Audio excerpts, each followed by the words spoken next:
কুড়িগ্রামের উলিপুরের বজরা ইউনিয়নে তিস্তা নদীতে যাত্রীবাহী নৌকাডুবির ঘটনা ঘটেছে। এ ঘটনায় বুধবার দিবাগত রাত 11:30টা পর্যন্ত এক শিশুর লাশ উদ্ধার করা হয়েছে। নিখোঁজ রয়েছে 8 জন যাত্রী। খামারদামারহাট এলাকার মাঝের চরের কাছে তিস্তা নদীতে ২৬ জন যাত্রী নিয়ে নৌকাডুবির ঘটনাটি ঘটে। ১৭ জন জীবিত উদ্ধার হলেও এ ঘটনায় এখন পর্যন্ত এক শিশুর মরদেহ উদ্ধার করেছে ফায়ার সার্ভিসের ডুবুরি দল।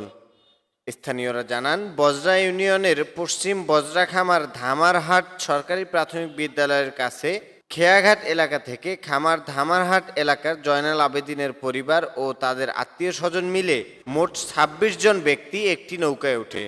তারা তিস্তা নদীর উপারে রংপুর পীরগাছা উপজেলায় আলীবাবা থিম পার্ক এলাকায় জয়নাল আবেদিনের ছেলের শ্বশুরবাড়িতে ঈদ পরবর্তী দাওয়াত খাইতে যাচ্ছিলেন।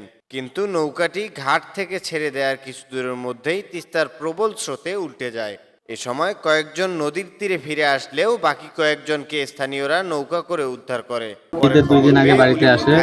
ঈদ করার পরে তার মামাতো বোনের বিয়ের অনুষ্ঠান করার কথা নদীর ওপারে, তাই সেই অনুষ্ঠানে যাওয়ার সময় প্রায় ২৬ জন সহ একটা নৌকা রিজার্ভ করে তারা যায়।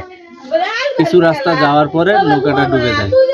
ডুবে গিয়ে 18-19 জনের মতো লোককে উদ্ধার করা হয়। একজন মারা যায়, আরও 6-7 জন নিখোঁজ। Ulipur fire service station in charge Mohammad Abbas Uddin বলেন, নৌকাডুবির ঘটনা শোনার পর আমরা উদ্ধার অভিযান শুরু করি। মোট ২৬ জন যাত্রীর মধ্যে ১৭ জনকে জীবিত উদ্ধার করা হয়েছে।